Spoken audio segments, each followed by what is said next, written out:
বাংলাদেশে এই মুহূর্তে বাংলাদেশে অন্তর্বর্তী সরকার চলছে এবং বাংলাদেশের সংবিধানটা যদি আমরা ভালো করে দেখি তাহলে সেখানে অন্তর্বর্তী সরকারের কোনো অস্তিত্ব থাকার কথা নয়। এবং সেই জায়গা থেকে টেকনিক্যালি শেখ হাসিনা তিনি এখনো বাংলাদেশের প্রধানমন্ত্রী, কারণ তিনি রেজিগনেশন দেননি। আমি দীপ্তাংশুদার কাছে আসবো। দীপ্তাংশুদা, দেখুন, যে কোনো একটি দেশ, সে একটি সার্বভৌমত্ব তাদের রয়েছে, সার্বভৌম দেশ, তাদের যে কোনো ডিসিশন নেওয়ার অধিকার অবশ্যই রয়েছে একদম। এবং কোনো রকম মানে এই যে তাদের সার্বভৌমত্বে হাত দেওয়ার বা কথা বলার কোনো অধিকার অন্য কোনো দেশের নেই। ভারত সেটা কোনোদিনও করেও নি, করবেও না। সেটা ভারতের ডিপ্লোমেসির দিক থেকে ভারত একেবারে স্পষ্ট। কিন্তু প্রশ্ন হচ্ছে, টেকনিক্যালিও যদি আমরা দেখি পুরো বিষয়গুলো, ভারতকে এড়িয়ে এই কাজগুলো কি বাংলাদেশের পক্ষে করা সম্ভব হবে? মানে যে ট্রেড ফেয়ার যেটা মানে শুরু হয়েছে পাকিস্তানের সঙ্গে, এটা করা কি সম্ভব হবে? দেখুন, পাকিস্তান বাংলাদেশকে কি দিতে পারে? পাকিস্তান বাংলাদেশকে চাল দিচ্ছে। চালের পেছনে যেটা পাকিস্তান, আপনি প্রথমেই বললেন, যেটা আমাদের আর্মি চিফ বলেছে, পাকিস্তান ইজ এ রোগ স্টেট। পুরো, আর শুধু মানে ভারতবর্ষ বলছে না, এটা মার্কিন যুক্তরাষ্ট্র বলছে এবং বিশ্বে যেখান থেকে উৎপত্তি হয় আমাদের, ধরুন মানে বিখ্যাত একটি হলিউড সিনেমা মিশন ইম্পসিবল বলে দিলেন। ইয়েস, আমি বলছি যেখানে আমাদের ট্রেড ডেভেলপমেন্ট, ইকোনমিক ডেভেলপমেন্টের উপর আমরা জোর দিই, কিরমভাবে আরো ভালো শস্য শ্যামলা দেশ সুন্দর আমরা উৎপত্তি হতে পারে, সেখানে পাকিস্তানে ওরা টেরোরিজমের উৎপত্তি হয়।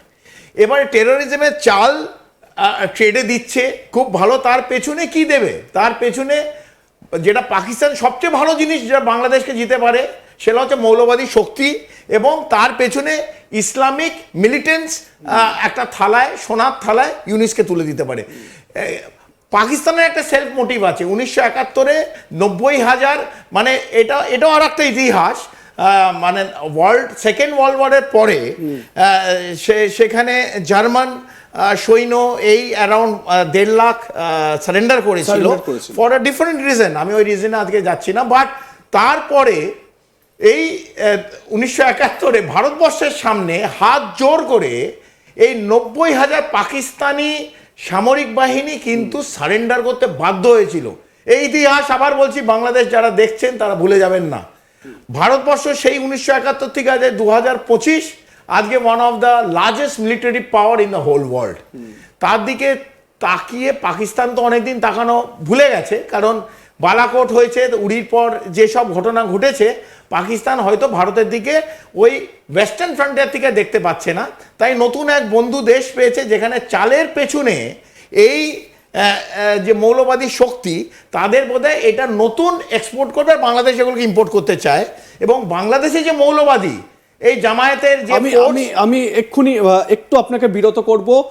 কক্সবাজার বিমান ঘাঁটিতে একটা ভয়ঙ্কর হামলা হয়েছে। এই মুহূর্তে যে খবর আমরা পাওয়া যাচ্ছে তাতে করে যেটা জানতে পারছি যে কক্সবাজার বিমান ঘাঁটিতে ভয়াবহ হামলা হয়েছে। অলরেডি 3 জনের মৃত্যু হয়েছে।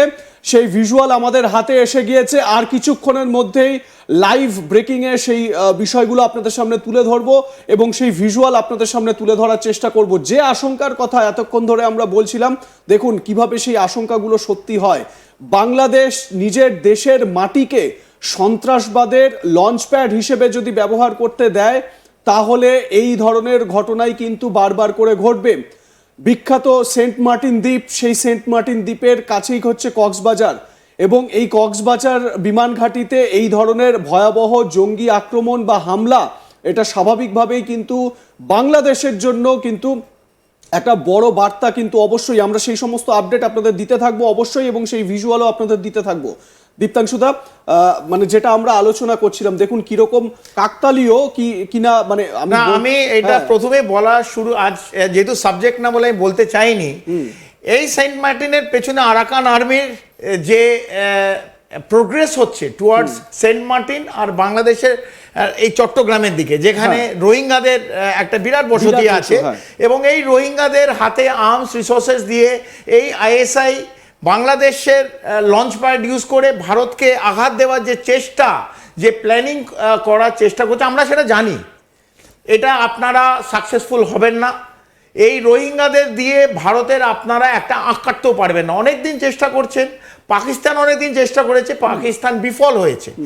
না 1989 সাল থেকে কাশ্মীরের ওপর বিভিন্নভাবে ট্রাই করেছে, কিন্তু আজ অবধি 2025 অবধি সাকসেসফুল হয়নি। বাংলাদেশ তো আরোই সাকসেসফুল হবে না, যেহেতু ট্রেনিং পাকিস্তান দিচ্ছে, which is a failed state. সেই ফেইল্ড স্টেট থেকে একটা রোগ টেররিস্ট স্টেট যদি বাংলাদেশে এই রোহিঙ্গাদের ট্রাই করে যে ভারতের ওপর আঘাত নিয়ে দেওয়ার জন্যে, আমার মনে হয় কোথাও না কোথাও এটা বিফল হবে। নিজেদের রাষ্ট্রের জমি বাংলাদেশকে এখনো বলছি বাঁচান, ইউনিশ সরকার থেকে সরান, এই অন্তর্বর্তী সরকার যাওয়া উচিত এবং মেন ইলেকশনের মাধ্যম দিয়ে একটা ডেমোক্রেটিক গভর্নমেন্ট নিয়ে আসুন। ভারত কিন্তু বন্ধু দেশ থাকবে, আপনারা সবাই জানবেন, বাংলাদেশে যারা দেখছেন আজ পর্যন্ত কিন্তু আমাদের প্রধানমন্ত্রী অথবা যাদের কথা বলা উচিত, এত ধরুন মাইনরিটিদের ওপর যে আঘাত আপনারা এনেছেন, যে ভারত বিদ্বেষী কথা বলছেন দিল্লির থেকে কিন্তু আপনাদের বিরুদ্ধে, এবং যারা আপনাদের সাথে বন্ধুত্ব চায় ভারতবাসী, তারা কিন্তু আপনাদের বিরুদ্ধে আজ পর্যন্ত কোনো কথা বলেনি। আমরাও বলছি না, আমরাও কিন্তু দেখছি। আপনারা ট্রাই করুন এই নতুন বন্ধুকে ছুঁড়ে ফেলে দেওয়ার। এই নতুন বন্ধু আপনাদের শুধু হানি আনবে। আপনি মানে বাংলাদেশের একটা মানে অন্তর্বর্তী একটা রাজনীতির কথা খুব সুন্দরভাবে বলে দিলেন আপনার বক্তব্যে, সেটা হচ্ছে গিয়ে ইউনূসকে সরিয়ে সরকার তৈরি করুন। কিন্তু সমস্যা হচ্ছে সরকার তৈরি করতে গেলে তো নির্বাচন করতে হবে। মোহাম্মদ ইউনূস নির্বাচনের কথা বলছেন, তিনি বলছেন ডিসেম্বরে গিয়ে ভোট হবে। তার মধ্যে অনেক ইফস এন্ড বাটস রয়েছে। জামাতে ইসলামী সম্পূর্ণ সমর্থন দিয়েছে, রক্তের স্বাদ পেয়েছে ইউনূস রক্তের স্বাদ পেয়ে গিয়েছেন। জামাতে ইসলামী সম্পূর্ণ সমর্থন দিয়ে বলছে আগে সংস্কার হোক তারপর ভোট। বিএনপি বলছে যত দ্রুত সম্ভব তত তাড়াতাড়ি ভোট করাতে হবে সেখানে, তাহলেই নির্বাচিত একটা সরকার আসলে গণতন্ত্র ফিরে আসবে। তারেক জিয়া তিনি বারবার করে বলছেন, সামনে আসছেন, লন্ডনে বসে তিনি ব্রিফ দিচ্ছেন, সমস্ত কিছু করছেন। কিন্তু সমস্যা হচ্ছে সেখানে অন্তর্বর্তী সরকারের অন্দরে অনেকেই রয়েছেন যারা কিন্তু মনে করছেন না এই ভোট দিয়ে মানে নির্বাচন দিয়ে কিছু হবে। শাহরিয়া তুষার বলে এক ছাত্রনেতা রাজনৈতিক বিশ্লেষক, তিনি বলছেন যে শুধুমাত্র ওই যে ভোট দিয়ে বা নির্বাচন দিয়ে যে গণতন্ত্র ফিরে আসবে এরকম নয়, নির্বাচন দিয়ে নাকি আন্দোলন হয় না, আন্দোলন করতে হলে এই 5 আগস্টের মতো এইরকম উৎখাত করতে হবে। আমার প্রশ্ন হচ্ছে বাংলাদেশে কি আদৌ এই গণতান্ত্রিক পরিসর ফিরে আসার কোনো জায়গা রয়েছে?